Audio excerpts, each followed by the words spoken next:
Halo, Assalamualaikum warahmatullahi wabarakatuh. Jumpa lagi dengan tim belajar bareng. Nah, kali ini kita bakal share mengenai soal SKB CPNS Sistem Administrasi Keuangan Negara. Nah, seperti apa soalnya? Langsung saja ke soal nomor 1. Tapi sebelumnya, subscribe dan like video ini apabila ini bermanfaat buat kamu. Share juga ke teman-teman kamu biar kita semakin semangat bikin videonya. Terima kasih ya. Oke, nomor 1. Substansi dari pengertian keuangan negara sesuai dengan Undang-Undang 17 tahun 2003 adalah A.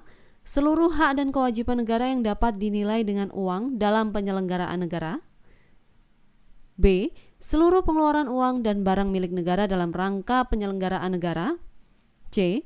Seluruh hak dan kewajiban pemerintah baik berupa uang maupun barang. Atau D. Seluruh hak pemerintah baik dalam penerimaan uang maupun barang. Iya, jawabannya adalah yang A, seluruh hak dan kewajiban negara yang dapat dinilai dengan uang dalam penyelenggaraan negara. 2. Pengelolaan keuangan negara yang berkaitan dengan kebijakan dan pelaksanaan kegiatan di sektor badan usaha milik negara atau daerah yang orientasinya mencari keuntungan termasuk kelompok pengelolaan keuangan negara subbidang A. Pengelolaan fiskal, moneter, dan kekayaan negara yang dipisahkan. B. Kekayaan negara yang dipisahkan. C. Pengelolaan moneter. D. Pengelolaan fiskal.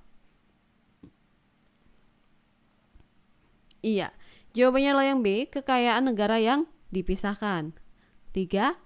Tentukan mana yang tidak termasuk dalam ruang lingkup keuangan negara. A. Hak negara untuk memungut pajak, mengeluarkan dan mengedarkan uang, dan melakukan pinjaman. B. Kewajiban negara untuk menyelenggarakan tugas layanan umum pemerintah. C. Kekayaan pihak lain yang diperoleh dengan menggunakan fasilitas yang diberikan pemerintah. Atau D. Pendapatan PT Kereta Api Indonesia dari hasil usaha atau operasi perkereta-apian. Iya, jawabannya adalah yang D. Pendapatan PT Kereta Api Indonesia dari hasil usaha atau operasi perkereta-apian. 4. Bidang pengelolaan dan pertanggungjawaban keuangan negara, termasuk investasi pada kekayaan negara yang dipisahkan, yang ditetapkan dalam anggaran pendapatan dan belanja negara, merupakan pengertian dan ruang lingkup A. Subbidang pengelolaan fiskal dan subbidang pengelolaan moneter. B. Keuangan negara dalam arti sempit. C. Keuangan negara dalam arti luas. Atau D. Perbendaharaan negara. Ya, jawabannya adalah yang B, yaitu keuangan negara dalam arti sempit. 5. Pilihlah mana yang bukan merupakan fungsi dari perbendaharaan negara. A. Pemanfaatan dana yang menganggur untuk meningkatkan nilai tambah sumber daya keuangan. B. Mengupayakan pinjaman luar negeri untuk membiayai pembangunan. C. Pencegahan agar jangan sampai terjadi kebocoran dan penyimpangan. Atau D. Pencarian sumber pembiayaan yang paling murah. Ya, jawabannya adalah yang B, mengupayakan pinjaman luar negeri untuk membiayai pembangunan. 6. Pengelolaan keuangan negara sektor publik yang selama ini menggunakan pendekatan superioritas negara telah dianggap gagal sehingga perlu diluruskan kembali dengan menerapkan prinsip-prinsip A. Kepemerintahan yang bersih dan berwibawa. B. Kepemerintahan berasaskan perekonomian terbuka. C. Kepemerintahan yang baik atau good governance. D. Kepemerintahan yang berorientasi keperpihakan kepada wong cilik.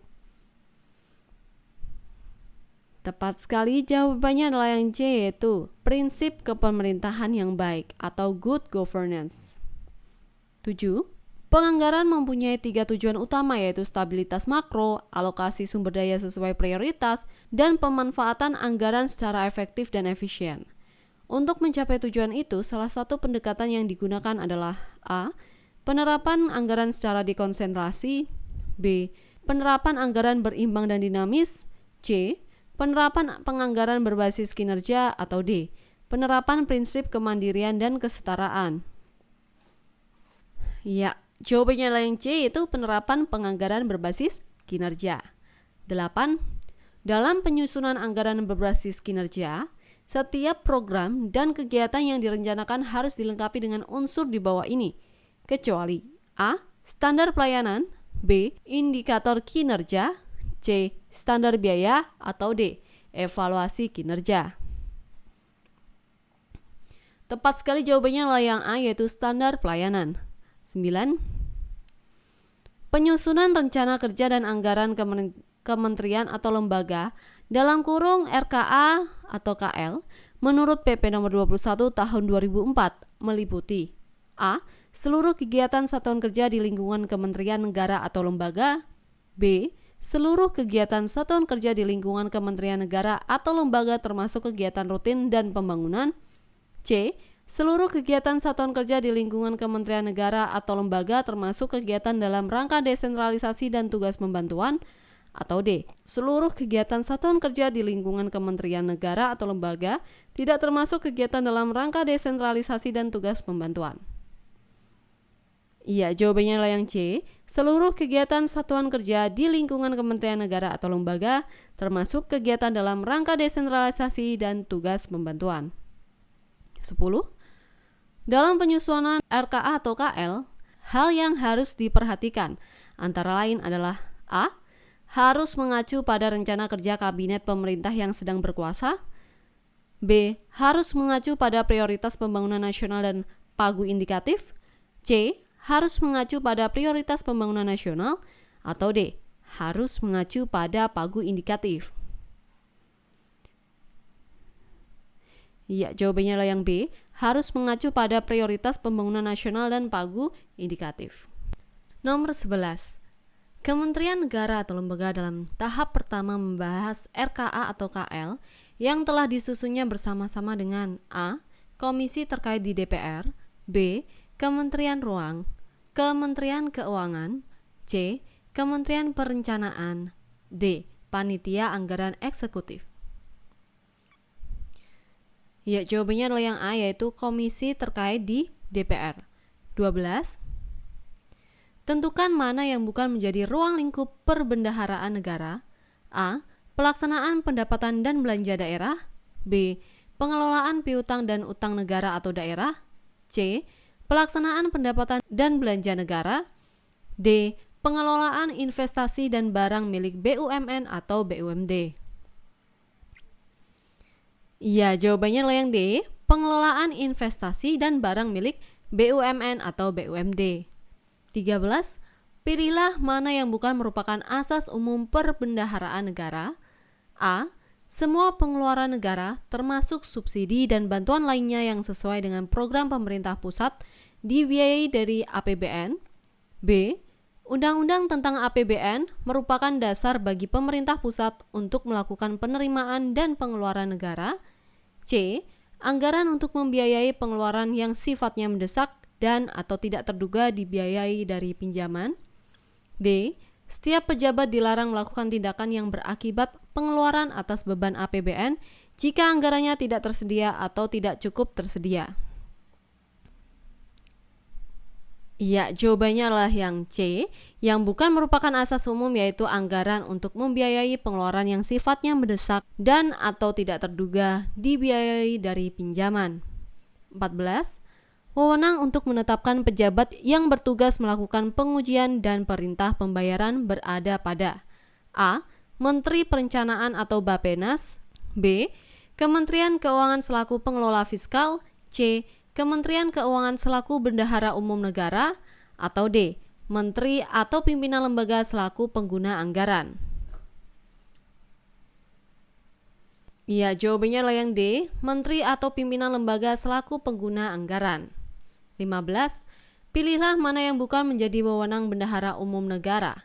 A. Melakukan tindakan yang berakibat pengeluaran anggaran belanja negara. B. Mengesahkan dokumen pelaksanaan anggaran atau DIPA. C. Melakukan penagihan piutang negara, atau D. Menyimpan uang negara. Tepat sekali, yang bukan adalah jawaban yang A. Melakukan tindakan yang berakibat pengeluaran anggaran belanja negara. 16. Alasan yang tidak dibenarkan untuk melakukan perubahan APBN adalah A. Keadaan yang menyebabkan saldo tahun anggaran lebih dari tahun sebelumnya harus digunakan untuk pembiayaan anggaran tahun berjalan. B. perkembangan ekonomi makro yang tidak sesuai dengan asumsi yang digunakan dalam APBN. C. Perubahan pokok-pokok kebijakan fiskal. D. Adanya kenaikan nilai mata uang. Ya, jawabannya adalah yang D, yaitu adanya kenaikan nilai mata uang. 17.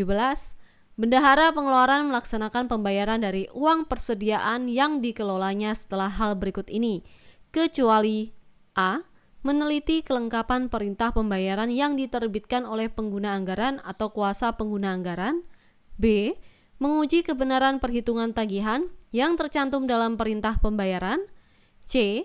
Menguji ketersediaan dana yang bersangkutan. Atau D.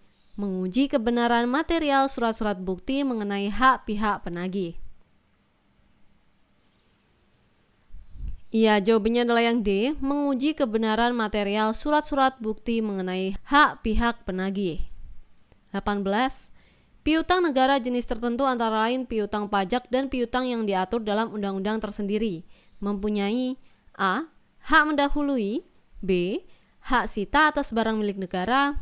C. Hak memotong dari tagihan kepada negara. Atau D. Jawaban A, B, dan C benar. Iya, piutang negara jenis tertentu antara lain piutang pajak dan piutang yang diatur dalam undang-undang tersendiri itu mempunyai hak mendahului. Jawabannya adalah yang A. 19. Hak tagih mengenai utang atas beban negara kadaluarsa setelah A. 5 tahun setelah transaksi utang tersebut terjadi. B. 5 tahun sejak utang tersebut jatuh tempo. C. 8 tahun sejak utang tersebut jatuh tempo. Atau D. 7 tahun setelah transaksi utang tersebut terjadi. Tepat sekali, jawabannya adalah yang B. 5 tahun sejak utang tersebut jatuh tempo. 20.